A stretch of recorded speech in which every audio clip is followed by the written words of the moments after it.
everybody. Welcome. I'm so happy to be with you today on the Sunlight Podcast. As the weather starts to get beautiful wherever you are, you might be getting the travel bug. Am I right? And so what I want to bring you today is an episode I've been excited to record for a long time because it's so fun. It's such a great perk of being self-employed is getting to deduct your business travel.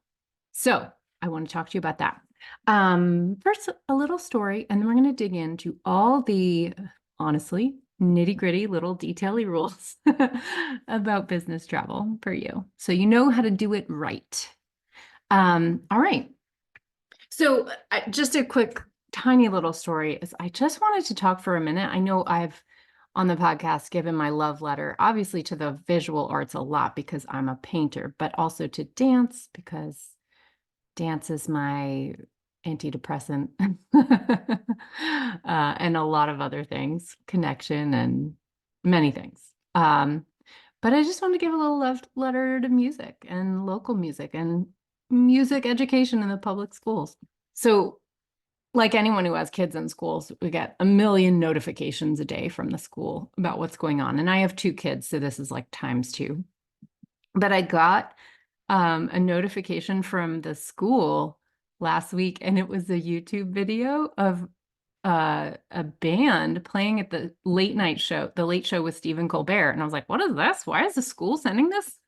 But it was because it's not just any band. This is one of my favorite bands, Waxahatchee, who has a new album out, Tiger's Blood. And they're my new favorite song, which I had heard before this notification because I listened to Tiger's Blood when it came out. But this song, Right Back to It, which is so good. Oh my gosh, it's so good. It features MJ Lenderman, and he's the product of the Asheville City Schools. And so the school sent out the video. They were like, "This is our boy," and it just gave me such a sense of pride and such a just like a warmth for the place that I live and the public school system. And there's people will say many things about the school system here and where you are.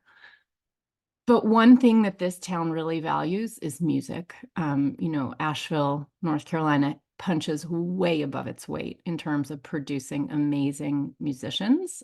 You can tell the minute you visit here, like the buskers on the street are not any old buskers. They are so good. You're like, wait, did these guys have an album? I mean, it's just everywhere. And all the bars have live music, and there's everything from like traditional folk music, Appalachian music to, indie bands. And yeah, I mean, it's just in the water here. There's even one of my favorite coffee shops downtown, Citizen Vinyl, which is in the old newspaper building. They put this like bar and coffee shop and into a record plant. And so you can just like go up to the window and watch them pressing records for local and international indie bands. So yeah, this is a music town. And I love it. I see live music all the time. It's like people go to these outdoor venues and have a beer and bring their kids, and there's music festivals all the time. It's something I love. But anyway, so I just was delighted to get a notification from my school system that MJ Lenderman, product of the Asheville City Public School music program, was on the Late Show with Stephen Colbert because he's featured on this amazing song called Right Back to It by Waxahatchee. I'm going to link that video in the show notes if you want to hear it. And if you have not checked out the new Waxahatchee album, Tiger's Blood, I mean, they're so good. And this is going to be your new favorite song. It is definitely my new favorite song, to a degree that my husband, who has been trying to learn the guitar or relearn the guitar, has been semi-secretly teaching himself this song because he knows how much I love it. And that's very sweet. All right, that's my little story for the day. But to all you musicians out there and all you third graders studying the recorder for the first time, I just want to see you for a moment. It's the most wonderful thing. And I love music because it is an art that lives with us every day. You know, like one of the things I've always felt jealous of as a painter, is, painting is sold by galleries. And I don't necessarily agree with this, but the business model that exists for, gallery type paintings is a luxury sales model. It's about scarcity, and it's like the Prada sales model. You put 3 of them on the floor. You don't pack it in like TJ Maxx, and make the prices really high and make it seem inaccessible. And I really hate that because I've always loved printmaking as a visual art medium because it's much more democratic, and accessible to, anybody. And one of my absolute core personal values is small d democracy. So it's always been honestly something that bothered me as a painter, that this model is so elitist and so inaccessible, and that people feel scared and intimidated to have opinions about visual art because it's locked away and you're supposed to be smart to have an opinion on it, and you're supposed to go look at what the curator said it's about rather than trusting your own feeling, which is equally equally valid, everybody, I'm telling you. But I've always loved it and felt jealous of music in that way, because music, everybody's got a favorite song. I wish everybody had a favorite painting, but everybody's got a favorite song. Everybody has a favorite artist, musical artist. People know and have opinions about music, and they don't feel like their opinion about music is only valid if a critic says that, right? People know that your relationship with music is personal, and it's about the way it makes you feel and, just liking it. So, and most of us, I don't know, I do certainly listen to music every single day. I have different kinds of music I listen to for different reasons. Different music when I want to dance versus music when I want to do work versus music when I want to get my girls pumped up for getting ready for school. But anyway, so I will link to that amazing song in the show notes. I hope you'll take a listen to my hometown boy, MJ Lenderman and Waxahatchee. All right, so let's jump into transportation costs. And of course, this could be good for traveling musicians amongst you, but really for anybody who works for themselves. When it comes to traveling, it's just a delightful quality. A lot of business gets done in travel. Actually, a lot of startup. So last week I talked about startup expenses. A lot of businesses really require travel at the beginning in order to set up, because a lot of times for example, in order to get your first handful of clients, you might attend a conference in another city and get the word out that way. Like that's a really common way to get started and have an early on travel expense. But any travel that you do for your self-employment, for your business, that is long enough that it requires rest. Now, this typically means sleep, a night's sleep, okay? It does not mean nap in your car. Like if you pull into a parking lot and take a 2-hour nap, that's not long enough. That will not count as travel that requires rest. We're talking like what would count as a night's sleep. It could be a poor night's sleep, 4 to 6 hours maybe, but it's got to be that. All right. So when you travel away from your home to do business, the travel is deductible. Now, if it's 100% business trip with absolutely no personal elements and it's all business, that's pretty straightforward. You simply get to deduct all the costs. Now, let me put a little pin in the travel meals category, because meals have their own special rules and they're fairly complex. So next week, I will do an episode on meals, both travel and client meals, which are 2 different things. So just put a pin in the meals thing. I'll refer to it today, and I'm going to ask you to hang on till next week to get the details on meals. But when you travel, basically your transportation costs, your accommodation, and your travel meals are all deductible, so long as it is a 100% entirely business trip. Now, a lot of the fun of business travel, especially when you're self-employed, is doing trips that are not entirely business or not primarily business, or tacking on personal elements. And this is totally fine to do. You can absolutely do it, and it's a joy. But the rules get more complicated when you do that. And so just to help you, if you are planning any summer travel for your business and planning to mix in any pleasure, I want you to know how to deduct it correctly and properly and not get greedy, because travel is definitely one of the most frequently audited categories for logical reasons. We don't want people taking vacations and trying to deduct them as a business expense. That's abusive. When you think about other people doing that, you get mad, right? So let's not do it ourselves. All right, so the first issue to establish when you're doing business travel is you actually have to have a knowledge of what your tax home is, okay? Now, this is not something everybody has thought about before necessarily. Most of you, your tax home and the place that you call home are one and the same. So for most people, it's not complex. But I do want to clarify that you are only on business travel when you're traveling from your tax home. So if you are one of those people who has a different tax home from where you live, beware, because your travel might not count as business travel and therefore not be deductible. So a tax home is the place you make your money. Now, again, most of us, the place we make our money is the same place as the place we live. But let me give you an example of somebody who has a different tax home from where they live. Let's say you are Caitlin Clark. Now, listen, I don't know Caitlin Clark personally, but I think she's amazing as basketball player. She's a phenom. And she just got recruited for the Indiana Fever, I believe, in the WNBA. So let's say that you're Caitlin Clark, and just understand, I'm making up stuff from this point on in the story. I know nothing about her situation.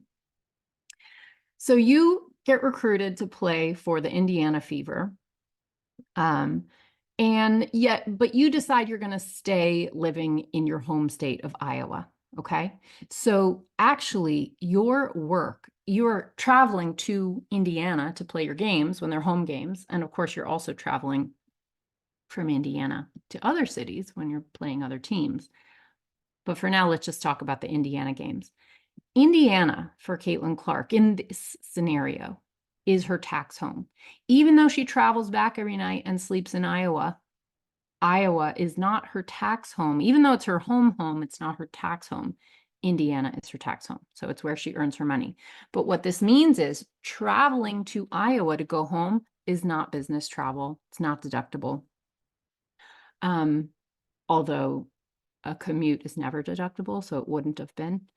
But it also means any trips she takes from Iowa to other places are not business trips. It's just to go from Indiana, okay? So just be aware that if you work across state lines, if you are, for example, somebody who works like on the Route 128 corridor and outside Boston, and you live up in Nashua, New Hampshire, if you're commuting to Massachusetts for work and you go and sleep in New Hampshire, be careful because your tax home is in Massachusetts, not New Hampshire, okay?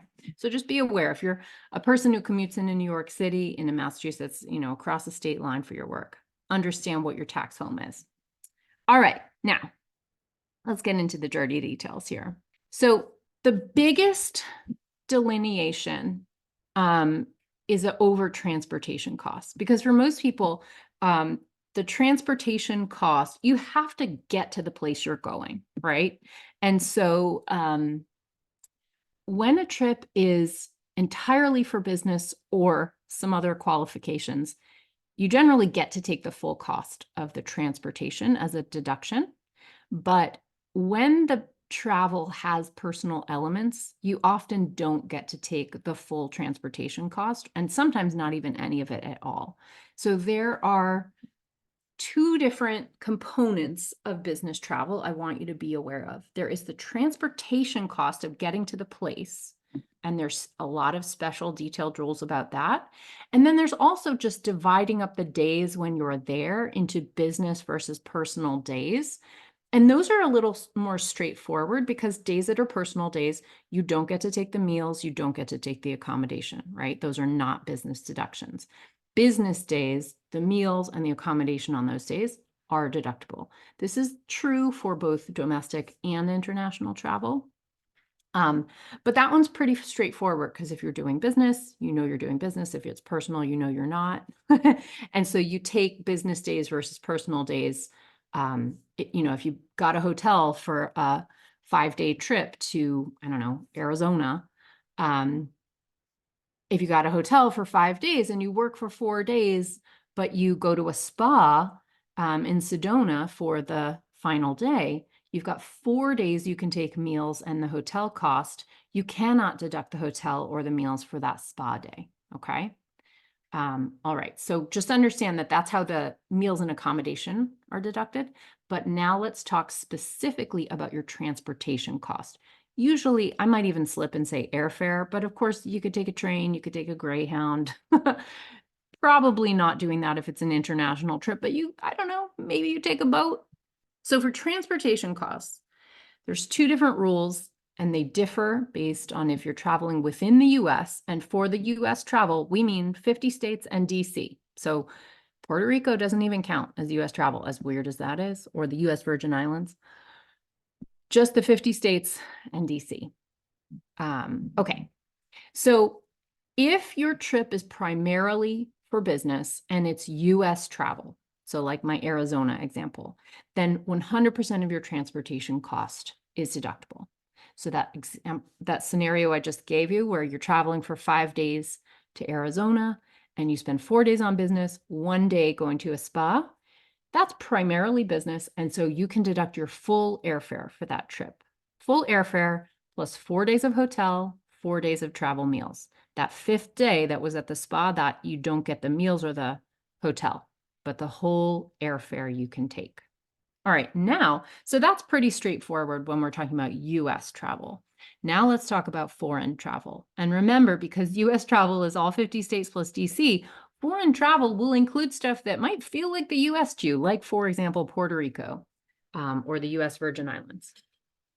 Okay, so foreign travel, if it's entirely for business, if your travel is entirely for business, that one's easy. You get to deduct the full airfare, okay? Because, it makes sense, right? You have to get there.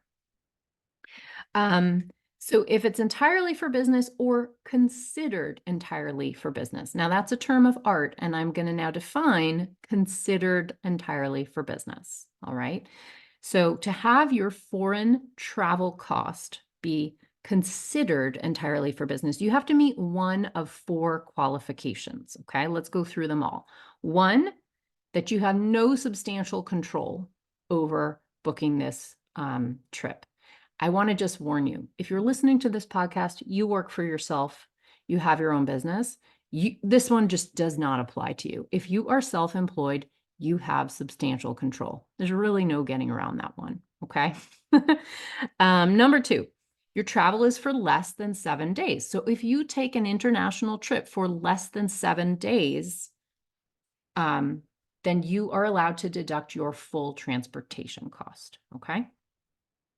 If you have international travel that is for more than 7 days, but less than a quarter of those days of that time is spent on personal activities, and that's by day, then you get to deduct the entire transportation cost. So let me give you a little example. Mariana, an independent journalist, travels to Guinea to report on local people who've been displaced by a mining company and a luxury car company that's in the area looking to clean up its aluminum supply chain, of which this bauxite mine is a key supplier. She works in Guinea for 14 days, and once this stressful reporting trip is over, she spends 5 days in Dakar, Senegal, relaxing at a nice hotel. Her travel takes a full day in each direction. Because the personal days in Dakar are less than 25% of her travel, 5 out of 21 days, her entire airfare is deductible. She may deduct 16 days of travel, meals, and accommodations, and the full cost of her flight. So what we're talking about here is a 21-day trip. The personal days she spent in Dakar, because they're 5 days out of 21 in total, that is less than 25% of her travel.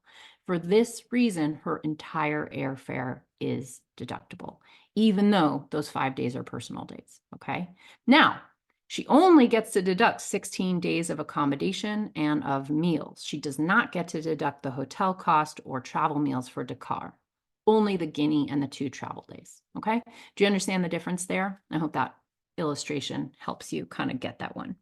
Okay, and then the last qualification for your travel being considered entirely for business is that vacation is not a major consideration.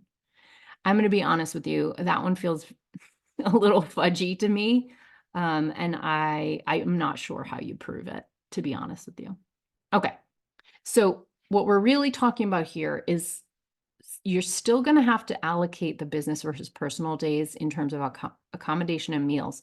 But what we're talking about is meeting one of those 4 qualifications means that you can deduct the full travel expense, the transportation costs. So airfare, usually it's going to be airfare. I suppose you could take a train down through Mexico or up to Canada. So you could do international travel by train. Okay. If your international travel is primarily for business, in other words, not considered entirely for business, so not meeting one of those 4 rules above, but still primarily for business, then you must take the proportional cost of transportation. Meaning, if you had an 8-day trip to Frankfurt, Germany, and you spent 3 days enjoying Oktoberfest and 5 days on business, then you would get to take 5/8 of your airfare as a deduction. And of course, the meals and accommodation for 5 days of business you could deduct, but not the 3 days, okay, that were Oktoberfesty. Okay, got that? All right. Now, how do you determine a business day versus a personal day? There are some special rules for this. I told you this is going to be a really detailed episode, but take notes because I hope it's going to help you.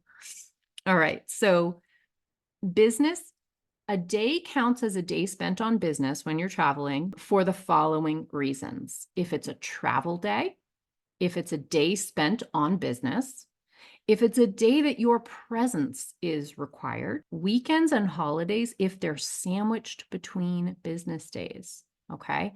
And here, what I'm talking about is for the purposes of determining a ratio of your deductible transportation cost. Now, you don't get to deduct the meals and accommodation for the weekend and holiday, but you do get to count them towards that proportion of your travel transportation cost. Okay.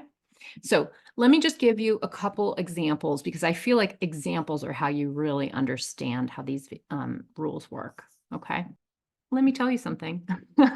I'm writing a book. So I just was writing the chapter on transportation. And so that is why I have some examples written out for you. So I'm gonna read you my working example at the moment. I'm gonna contrast between 2 different travel scenarios for a model. Okay. So let's take Alec. Alec is a model who lives in New York, but goes to Paris for 10 days for Fashion Week, including travel days. She flies out Tuesday, lands in Paris on Wednesday, goes to fittings at Hermes on Wednesday, Thursday, and Friday. Over the weekend, she visits museums and enjoys the city. She does no work. On Monday, she has her final fitting and then has runway shows Tuesday and Wednesday. She flies back to New York on Thursday. So 100% of these days count as business days for the purposes of deducting her transportation. And the reason is that those weekend days fell between days where her presence was required. I use the example of a model on purpose because a model, it's really obvious that a model's physical presence is required. If you're going to a fitting for clothing, your physical body has to be there.